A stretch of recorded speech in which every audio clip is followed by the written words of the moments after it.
Hello everyone. So I think for my PowerPoint, we can just like flip through every minute. Like, I don't think there's any agenda.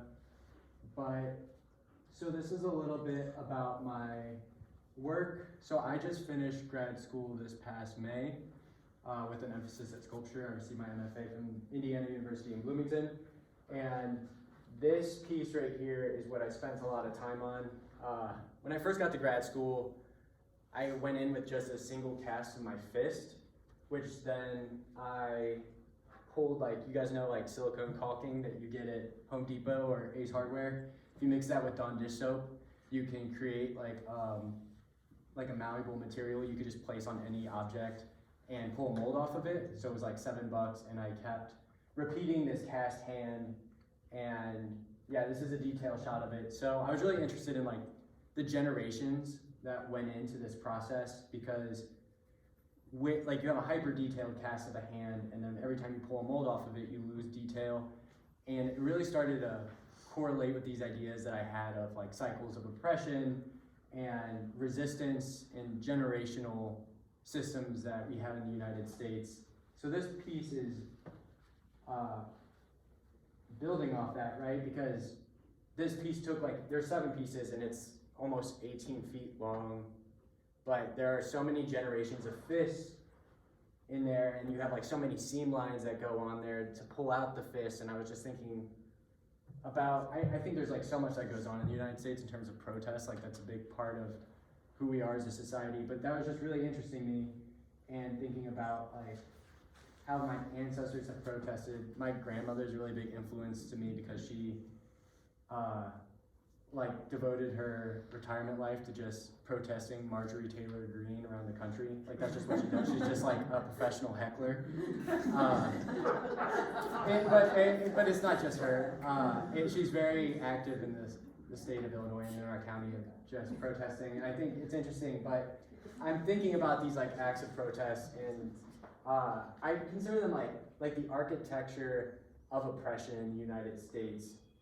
And thinking about, like, I'm making these columns and these motifs out of fist, and thinking about white supremacy and like different means of not even like literal physical oppression of people, like violence. Just I think these pieces also become metaphors of, to me, they become metaphors of systematic oppression that's like institutionalized, right? Like when some people can get mortgages and others can't, and like the way that we even design our buildings and who we take influence from when we have literal architecture. And most of my work started evolving into just like I was thinking of them as metaphors, but then they just became political satire in a way. So this piece is titled The Southern Devil. There's only one scorpion that lives in the state of Kentucky. And I'm also trained in figurative portraiture. So I sculpted Mitch McConnell, and then I put his portrait on this exaggerated scorpion. But part of it is doing this research into different creatures, and I'm just such a news boy in a lot of ways. Like, I just fill my time listening to all the, just like, what's going on in the world of politics, trying to figure out like different things that people don't want us to know, like our elected officials, and just trying to be as an informed individual as I can be. But then I think like it's fun for me to like make pieces like this where they're just satirical. And so this piece is like 6 feet tall, and it's 5'11" because Mitch McConnell is 5'11", and but it's like a woven body, and I have a lot of fun with the process. So it's like a sculpted clay bust that I 3D scanned and then I 3D printed so it'd be lighter on this form. And then it's like a steel form that I like weave all this yarn into. If we want to go to the next one. This is like, I feel like it's kind of hard to see because it's all white, but this is an installation I did for my MFA thesis show. And it's kind of all the white work. If we want to go to the next slide. So there are these like ambiguous creatures. So they're just like taxidermied forms that I go and I sculpt back into. So this one's covered in 3D printed teeth. And they also, I kind of move back and forth between like metaphors of the material, right? Like, what does it mean to cover like a coyote form in teeth? but have like an ambiguous face. And I mean, these things are like 4 feet wide, so I try to leave room in my work for like audience to deconstruct some of the visual language without me giving too much information. But it is very much like hear no evil, see no evil type lore that I'm like feeding into. Maybe we want to go to the next one real quick. Right, so then I have like some ambiguous creatures like that are covered in teeth or they're covered in like eyeballs. But they surround these creatures, so this is like a 16-foot long Vladimir Putin cobra, and it's 3D printed, so you can like grab them and move them around in the space. I really try to encourage audience engagement, and just like leave form for people to just engage with it. And I try to work in like a maximalized kind of way, like a lot of things for, like I'm trying to keep an audience engaged as long as possible, but also just kind of have fun with it and leave things, I mean it's dark, but it's also, I think, funny. You want to go to the next one for me?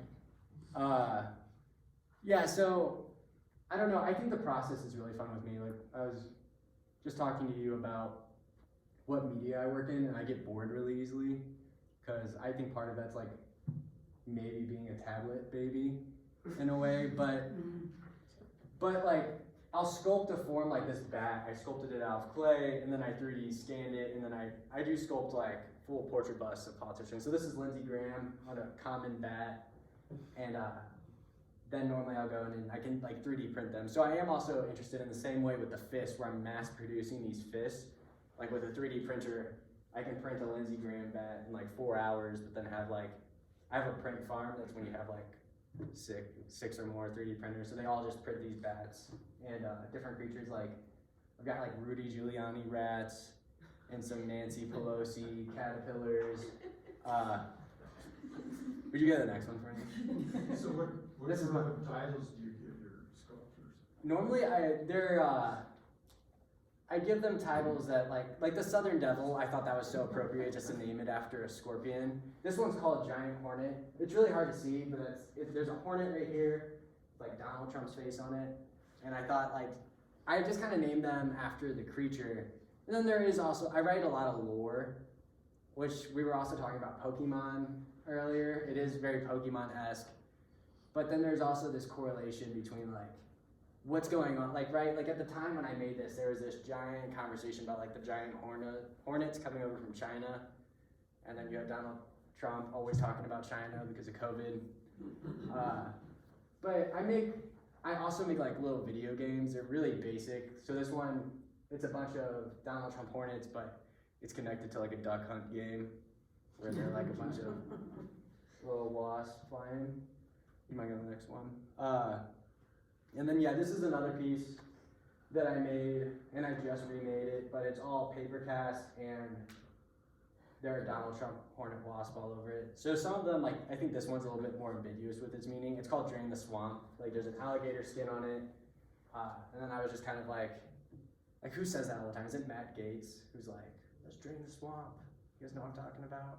Yeah, like it's like honestly for me it seems like new vernacular. But they've been saying drain the swamp for like 100 years in terms of like our government and politics. But I was just kind of like using that kind of rhetoric as influence in my making. And what else do we got on there? That's it. Whatever questions you guys have. All right, we'll start with you. Thank you. And I really love what I'm seeing and hearing. And what's first apparent is the critique, or maybe some element of critique. I wonder if you think about like a positive model of governance and what your sort of thoughts of futurism are, or is it all just commentary, critique, and contemporary? Yeah, I think it is a lot of critique, but also I feel like growing up I was like told not to like mythicize your like elected officials because then they become more powerful than they actually are. But I do think like the fact that I'm making work about them, like I think some of the best parts about democracy is that we get to engage with it and I get to make this work without being like persecuted in a way, right? And I do think democracy works well when we have elected officials. So I'm like appreciative of the people who engage with democracy. Like it's not all critique, but then also I think it is still a critique because not everyone can engage and not everybody can vote appropriately. And I don't know if that answers your question or not, but it is something I think about a lot. It is weird to like make a criticism of work and then like make critical work, but then it's about them. And I think I'm doing them a favor also because like any kind of publicity is good publicity, right? Like I said Mitch McConnell's name how many times here? Not that I don't know if he deserves it. But, okay, next question. What's up? Why the focus on making things white in all of your work? Like, what is the significance of the color white to you? Yeah, I think there's a lot of cultural importance with white that I'm interested in. Like, it's this idea that like it's like bougie in a way. Like, I take influence of this artist. Like, his name's Daniel Arsham. If you guys ever see, he's like a contemporary sculptor. He makes like all white. A lot of it's white. It's like white cast plaster. And I think like there's like white marble. I think just like the color white is like we affiliate it with like this upper echelon class, and I'm interested in that. I mean, there's also this thing that like I think about like just the white governance of our politics, right? And I know it's not like always like there is a lot of diversity within our governance, and I think it's important to acknowledge that. But there are also like great transitions within political parties, right? Like when you see who's on specific boards from presidential parties, right? Like who our interns are from like Barack Obama's term to like Trump's to Joe Biden's, like how diversity changes. It's weird. But I think about like just like white architectures of oppression.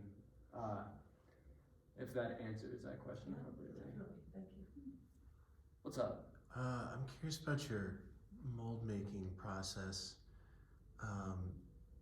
So the caulking and dish soap, does it make, is it like a hard mold or is it like a rubber mold that flexes? Do you have to do like 2-part molds or is it?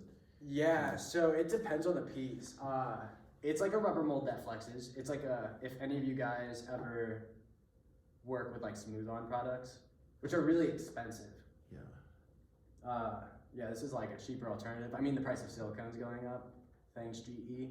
But like, I think I bring that up because like part of my practice, I work a lot with students and I really enjoy sharing the process with them. Like a lot of times, like if you see me finger knitting, that's something I either learned in class or teach in class. But that's why I bring it up. But yeah, I mean, you can use silicone molds and like I've used it in like a 7-part, like the Vladimir Putin head, I like sculpted it bigger. So I did like a 7-part mold to make sure I got everything out of there. But you could still like cast a plaster mold around it as a mother mold. Or Does the soap, is that like what keeps it from solidifying? that's the catalyst that solidifies it within like 5 minutes. Oh, So it's like a jelly, like you get like Play-Doh like, and then you can press it on there. But you can do it, I wouldn't do it to don't go stick your hand in silicone, don't get acid burns. But you can go like get like scissors or a stapler and put this silicone around it and then you could like pull the stapler out once you cut it out. Cast plaster into it and have a stapler. Anybody else have any more questions? I have another question. Okay. Is your, you said you have a 3D print farm? What Yeah. does that mean? And So what like is- 3D printers extrude plastic, right? So you have like an X, Y, and Z axis where it's just like basically it prints plastic moving up. Like if you had icing, there's just like a robot that controls how the icing lays on top of each other. A printing farm just means I have more than like 2 or 3. So I have a bunch of 3D printers that move all at the same time, printing different sections of a piece. So like the Vladimir Putin head, like sometimes like my 3D printer, like I have big 3D printers, but they don't print quickly enough, so I can print it and like I can divide it up, print it in 8 sections. Oh, so you'll split it and. Yeah, Okay. it just depends how fast I need a piece done. Interesting. Thank you. Yeah. Any And other where do questions? you get these 3D printers? I buy them on Facebook Marketplace and then I fix them because it's like you can go buy a broken one for like $50 on Facebook. And so that's what I do. All right, thank you guys.